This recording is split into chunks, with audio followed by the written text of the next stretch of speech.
여러분들 지금 보시는 그림은 어떠신가요?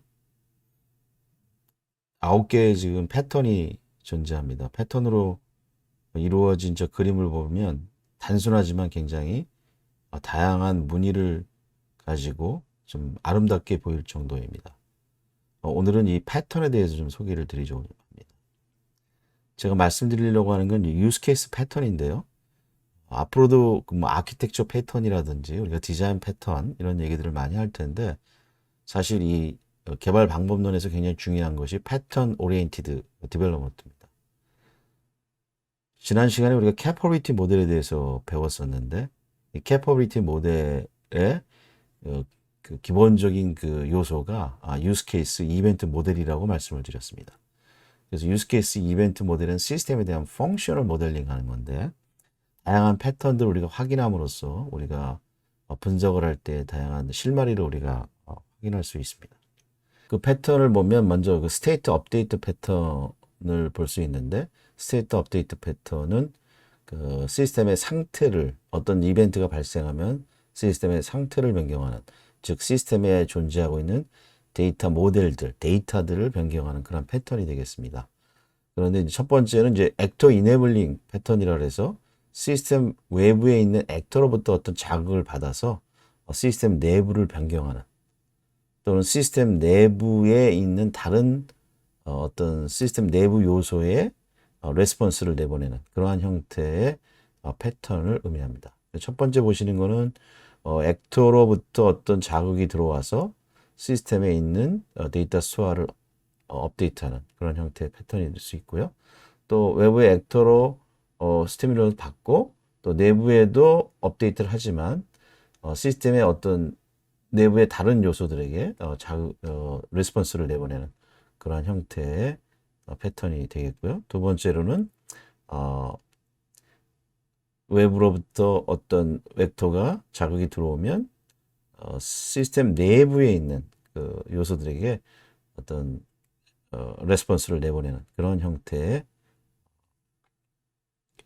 패턴이 되겠습니다.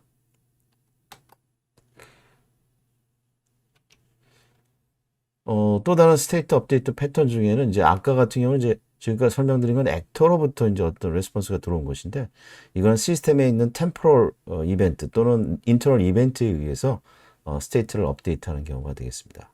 지금 네 번째 유스 케이스를 보면 시스템에 대한 어떤 이벤트가 발생을 해서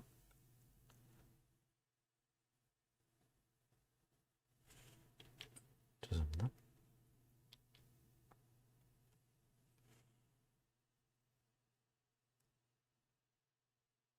음, 제가 잠깐만요.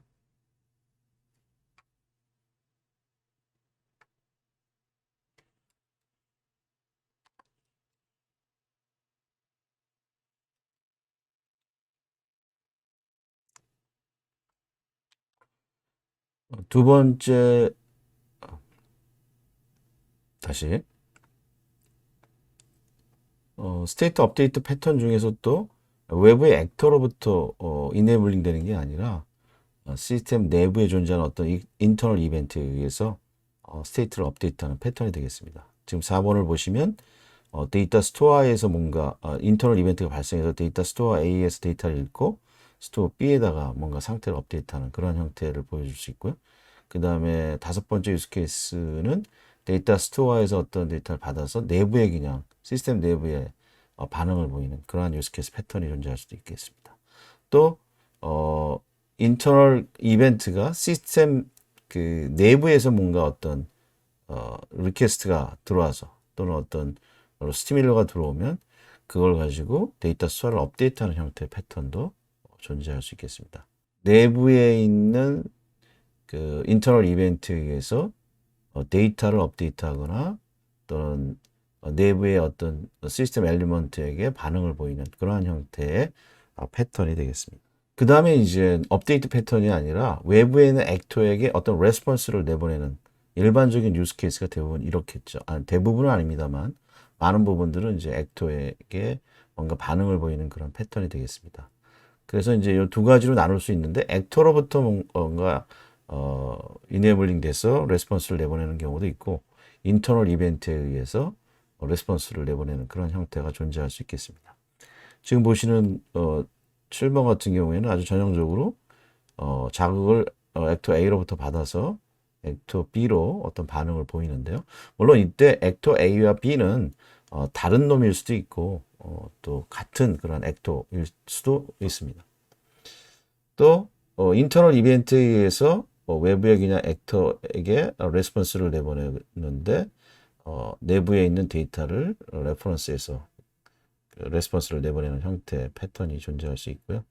그 다음에 외부에 레스폰스를 내보내지만 데이터 스토어가 아니라 외부의 어떤 시스템 내부에서 리퀘스트가 오거나 어떤 스티뮬러가 왔을 때 인터널 이벤트에 의해서 레스폰스를 내보내는 형태의 패턴이 존재할 수 있겠습니다. 그 다음은 이제 이런 업데이트 패턴, 스테이트 업데이트 패턴과 레스폰스 패턴을 조합을 해서 컴포지트 형태로 존재하는 그런 패턴들도 존재할 수 있겠습니다. 그래서 유스케이스 10번 같은 경우가 액터로부터 자극을 받아서 액터 B로 레스폰스를 내보내되 또 데이터 스토어에 있는 어떤 값을 읽어서 레스폰스를 내보내는 형태가 존재할 수도 있고요.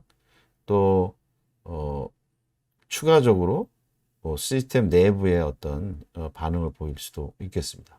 이와 같은 한 11가지 이제 패턴들로 시스템이 구성이 되고 이 이외의 패턴은 사실 존재하면 안 되고 존재할 수 없다라고 우리가 판단할 수 있겠습니다.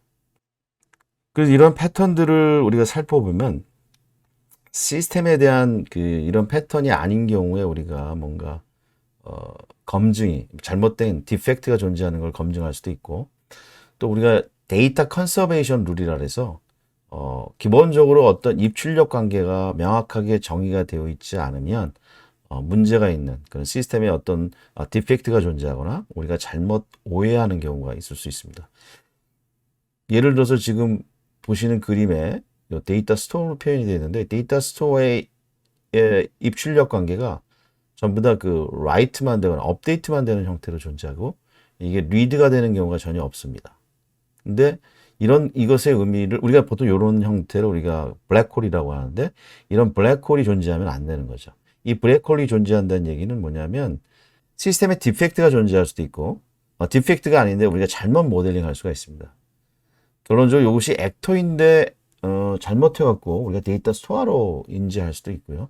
이와 같은 형태의 내용을 보고 우리가 잘못된 부분, 시스템의 디펙트를 발견할 수가 있겠습니다.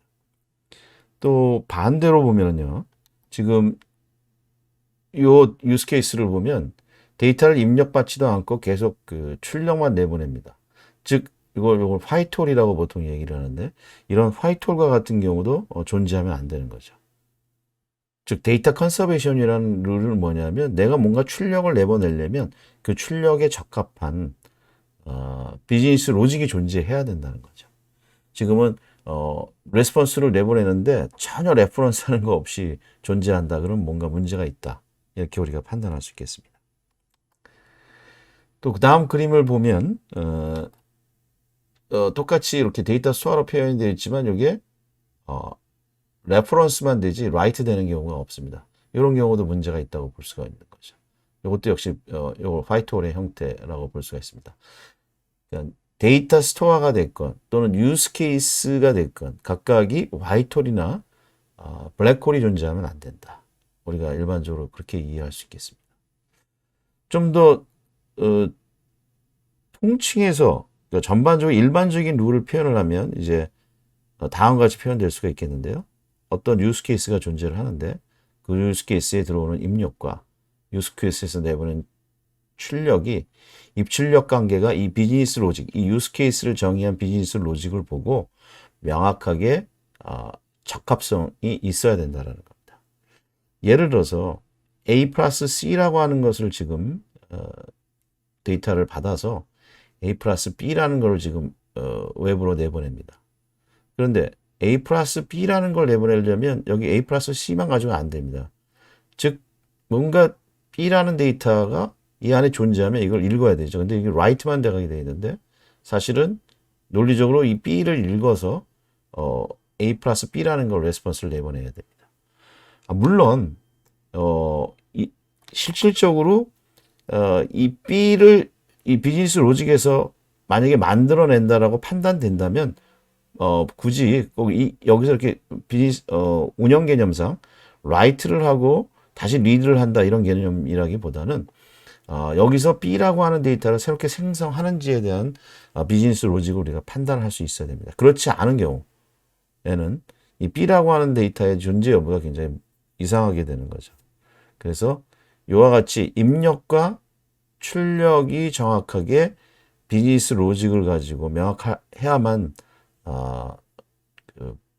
디펙트가 없는 그러한 시스템 모델링이 되는 것이고, 그러한 차원에서 만약에 잘못 기술이 되어 있다면 시스템 자체가 디펙트를 갖고 있거나 우리가 정의를 잘못할 수 있다.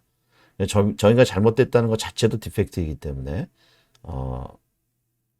시스템의 베리피케이션, 모델링한 결과에 대한 베리피케이션을 이 데이터 컨서베이션 룰을 가지고 우리가 쉽게 체크를 할 수 있다라고 할 수 있겠습니다. 그래서 오늘은 그 스테이트 업데이트 패턴, 그다음에 레스폰스 패턴, 그다음에 컴포짓 패턴을 가지고 유스 케이스가 요 패턴에 의해서만 정의될 수 있고, 그다음에 이 패턴으로 정의된 그 시스템이 입출력 관계가 명확해야 시스템에 대한 디펙트가 존재하지 않기 때문에 데이터 컨서베이션 룰을 지켜서 시스템을 모델링 해야 된다라고 하는 것에 대해서 알아봤습니다.